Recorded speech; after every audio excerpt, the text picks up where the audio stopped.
Hello students. आज हम देखने वाले हैं 21वां प्रश्न जो बोलता है वात्याभट्टी का नामांकित चित्र बनाइए। किसी एक धातु का नाम लिखिए जिसके निष्कर्षण में इसका उपयोग होता है, या लोहे के दो प्रमुख अयस्कों के नाम व सूत्र लिखिए और किसी एक अयस्क से ढलवां लोहा प्राप्त करने की विधि लिखिए। देखिए, ऊपर वाला क्वेश्चन अपने आप नीचे वाले में आ जाएगा सर, तो नीचे वाला क्वेश्चन देखने की कोशिश करते हैं। लोहे के दो प्रमुख अयस्क, तो देखो सर, पहला अयस्क कौन सा है? हेमेटाइट। और हेमेटाइट का फॉर्मूला आप जानते होंगे सर, Fe2O3, सबसे ज्यादा इसी का प्रयोग किया जाता है सर। और दूसरा अयस्क कौन है सर मेरा? मैग्नेटाइट। और इसका फॉर्मूला क्या हो जाता है सर मेरा? Fe3O4। क्लियर बात है सर। ऐसे सिडेराइट, लिमोनाइट बहुत सारे हो सकते हैं सर, तो आपको ये दो ही याद रखने, यही इंपॉर्टेंट है। क्लियर है। अब अगर आपको ढलवां लोहा प्राप्त करना है सर, तो कैसे? देखिए, सबसे पहले जब आप किसी धातु का निष्कर्षण करते हैं तो आपको चाहिए अयस्क, तो आपने ले लिया सर क्या? हेमेटाइट। अब इस अयस्क को आपने किस में कन्वर्ट करना है सर? चूर्ण में। तो अयस्क को कन्वर्ट किया जाता है सर किस में? चूर्णित अयस्क में। क्लियर है। आपने किस में कन्वर्ट करना है? चूर्णित अयस्क में। चूर्णित अयस्क से आप इसका करेंगे चुंबकीय पृथक्करण। सांद्रण के लिए किसकी आवश्यकता पड़ेगी? चुंबकीय पृथक्करण की।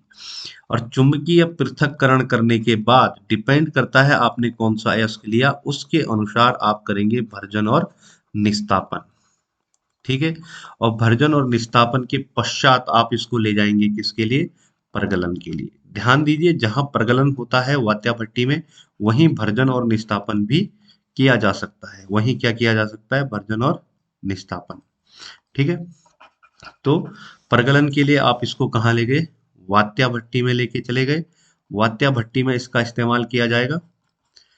प्रगलन के पश्चात आपको मिलने वाला है कच्चा लोहा। क्या मिलने वाला है? कच्चा लोहा। और इस कच्चे लोहे को वापस कन्वर्ट किया जाएगा किसमें? ढलवां लोहे में। और ढलवां लोहे से इसको कन्वर्ट किया जाएगा किसमें? पिटवां लोहे में। तो इतना प्रोसेस हमको फॉलो करना है। ठीक है। अब अगर इसका, अब देखिए, अयस्क पता लग गया, हेमेटाइट आपने ले लिया, इसको चूर्ण बना दो। ग्राइंडर में ले जाके आपने क्या किया? ग्राइंड किया और चूर्ण बना दिया। इसके बाद चुंबकीय पृथक्करण में ले गए तो पार्टिकल अलग हो जाएंगे, और जो अशुद्धियां गैंग होगी वो अलग हो जाएंगे, और आपके पास सांद्रित अयस्क बच जाएगा। सांद्रित अयस्क से मतलब है कि इसमें आयरन की मात्रा, मेरे अयस्क की मात्रा ज्यादा है और गैंग क्या हो चुका है? कम। अभी भी गैंग उपलब्ध है। इसके बाद आवश्यकता अनुसार भर्जन और निस्तापन किया, और फिर प्रगलन के लिए वात्याभट्टी में आप इसको लेके गए, और यहाँ इसको कन्वर्ट किया जाएगा कच्चे लोहे में। तो अभी हम देखते हैं वात्याभट्टी से कैसे कच्चा लोहा बनाया जाता है, फिर समझेंगे ढलवां लोहे को।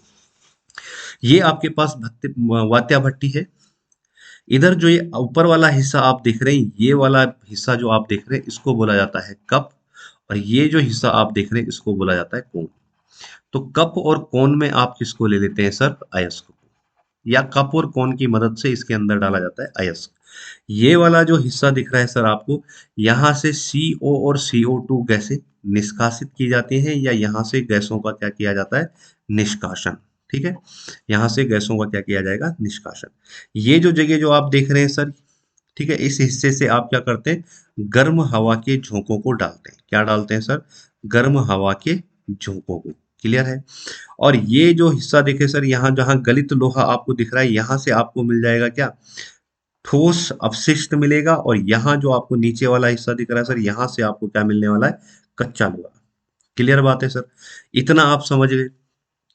अब आपको क्या थोड़ा सा ये भी देख लीजिए सर कि ये जो आपके पास वात्या भट्टी होती है, इसका जो आकार होता है, जैसा आपको दिख रहा है, किस आकार की होती है? बेलनाकार की। अगर इसकी हाइट जनरली देखी जाए तो 30 मीटर ली जाती है, और इसका जो डायमीटर है, व्यास जो होता है, वो लिया जाता है सर 5 मीटर। इसके इस ऊपरी हिस्सों को थ्रोट बोला जाता है, इस बीच वाले हिस्से को बोला जाता है बेली, और लास्ट वाले हिस्से को बोला जाता है हाथ। तो ये तो था सर कुछ बेसिक वात्या भट्टी के बारे में। अब समझते हैं वात्या भट्टी में लोहे का निष्कर्षण कैसे करेंगे। यहाँ हम क्या करते हैं सर? यहाँ हम आयरन ऑक्साइड के साथ यानी हेमेटाइट के साथ डालते हैं कोक, और इनके साथ मिक्स किया जाता है कैल्शियम कार्बोनेट को, जो कि एक बेसिक फ्लक्स का काम करता है। कार्बोनेट किसका काम करता है सर? गालक का। और इन तीनों को मिला के हम बोलते हैं सर इनको घान। घान यानी कि चार्ज, क्या बोलते हैं सर इसको, चार्ज। और इस चार्ज को डाला जाता है सर कप और कोन की सहायता से। कप जिसको मैंने बोला था सर ये वाला हिस्सा, और इसको बोला जाता है सर कोन। अब जैसे ही कप और कोन की सहायता से आप इनको डालना शुरू करते हैं सर, तो कोक के जाते ही ये कार्बन जाते ही सर जल जाता है, और जलने के बाद ऑक्सीडाइज होने के बाद दे देता है CO2। अब क्योंकि सर CO2 सिर्फ लो टेम्परेचर पे बढ़ता है, और ये रिएक्शन कैसी है, लो टेम्परेचर पे बनता है सर, और ये रिएक्शन कैसी है, इसका डेल्टा एच कैसा है सर, नेगेटिव, एक्सोथर्मिक है।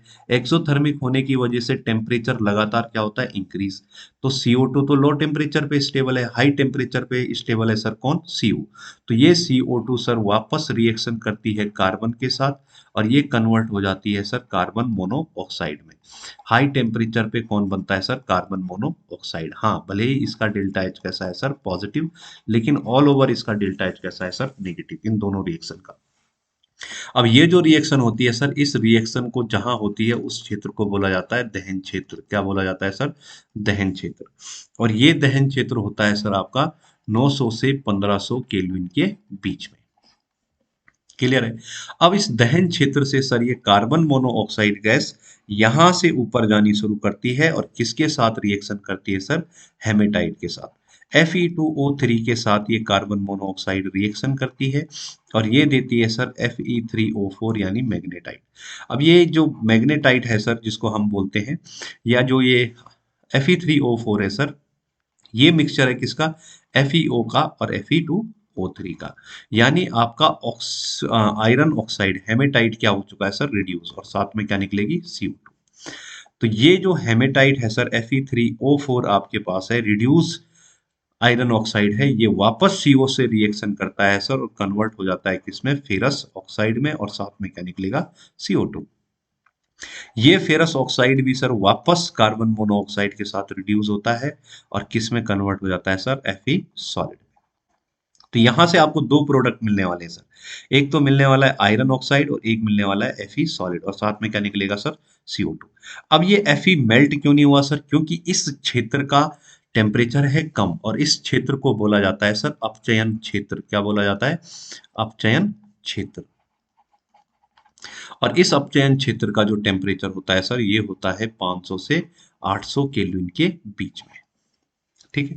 अब जैसे ही थोड़ा सा टेम्परेचर इंक्रीज करता है सर, हमारा 800 से 1000 केल्विन के बीच, तो एक और क्षेत्र आ जाता है सर, जिसको बोलते हैं हम धातुमल क्षेत्र, या धातुमल का निर्माण का क्षेत्र, धातुमल निर्माण क्षेत्र। इस धातुमल निर्माण क्षेत्र में क्या होता है सर, जो कैल्शियम कार्बोनेट जो कि फ्लक्स आपने लिया था, ये टूट जाता है कैल्शियम ऑक्साइड और CO2 में। किस में टूट जाता है सर, CO2 में। और ये कैल्शियम ऑक्साइड अब रिएक्शन करता है सर सिलिकॉन ऑक्साइड के साथ, जो इसके साथ अशुद्धि है। अशुद्धि के साथ अभिक्रिया करके सर क्या बना देता है, धातु। तो ये भी आप समझ सकते हैं सर, गालक का मेन काम क्या है, धातुमल का निर्माण करना। अब टेम्परेचर इंक्रीज होता है सर, और इंक्रीज होने के बाद टेम्परेचर जाता है सर कहाँ, 1400 से 1500 1700 केल्विन के बीच। 1400 से 1700 केल्विन के बीच। यहाँ क्या होता है सर, इसको बोला जाता है सर गलन क्षेत्र। क्या बोला जाता है, गलन क्षेत्र। इस गलन क्षेत्र में ये जो आपका FeO आया था सर, ये FeO कन्वर्ट हो जाता है किसमें, Fe लिक्विड में। ठीक है, वापस कार्बन मोनोऑक्साइड की प्रेजेंस में। और जो Fe सॉलिड आपके पास था सर, ये Fe सॉलिड भी किस में कन्वर्ट हो जाता है, लिक्विड Fe में। और इस लिक्विड Fe को आप बोलते हैं सर कच्चा लोहा। इसको बोलते हैं सर आप क्या, कच्चा लोहा। तो बेसिकली ये चार क्षेत्रों का निर्माण होने वाला है सर, दहन क्षेत्र, अपचयन क्षेत्र, धातुमल निर्माण क्षेत्र और गलन क्षेत्र।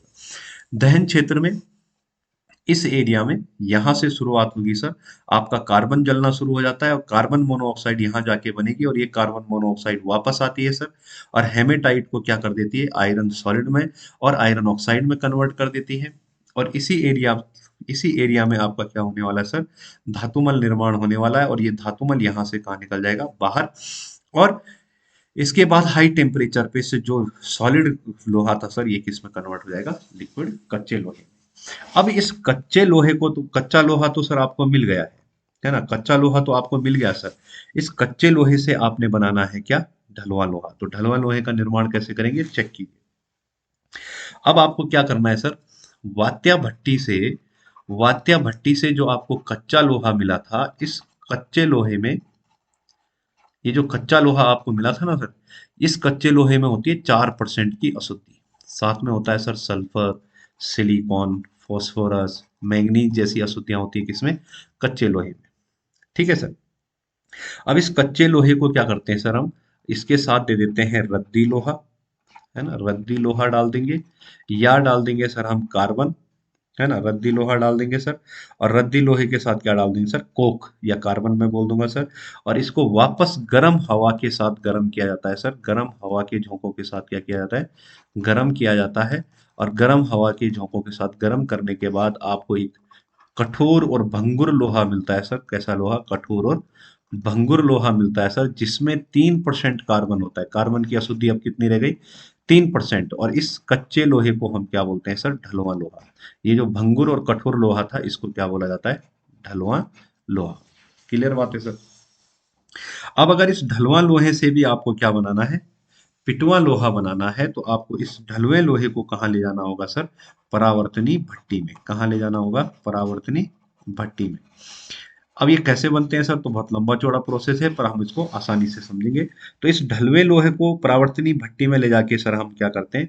इस परावर्तनी भट्टी में हेमेटाइट की एक परत चढ़ा देते हैं। हेमेटाइट की एक क्या कर देते हैं सर? परत चढ़ा देते हैं। और इस हेमेटाइट चढ़ी हुई परत में क्या डाल देंगे सर? इस ढलुए लोहे के साथ, ढलुआ लोहे के साथ क्या डाल देंगे सर? Calcium carbonate. अब ये ढलुआ लोहा और कैल्शियम कार्बोनेट, जो लोहा आपको मिलता है सर, इसकी सतह पर कैल्शियम सिलिकेट की अशुद्धि लगी रहती है, तो इसको सर रोलर से गुजारा जाता है। और रोलर से गुजार के सर इसको घिसा जाता है, और इसके बाद जो आपको मिलता है सर, वो कौन सा लोहा मिलता है? पिटवा लोहा। कौन सा लोहा मिलता है सर? पिटवा लोहा। जब हेमेटाइट की परत चढ़ा के सर इसका ऑक्सीडेशन आप करते हैं, तो ये Fe2O3 के साथ कार्बन मिलके क्या बना देता है सर? Fe पिटवा लोहा बना देता है सर, और साथ में क्या निकाल देता है? Carbon monoxide. अब जो ये लोहा आपको मिलता है सर, ये शुद्धतम रूप है। और कैसा लोहा है सर? आघात वर्धनीय। कैसा लोहा है सर? ये आघात वर्धनीय। तो इस तरीके से आप ढलुआ लोहा और पिटवा लोहा क्या कर सकते हैं सर? प्राप्त कर सकते हैं।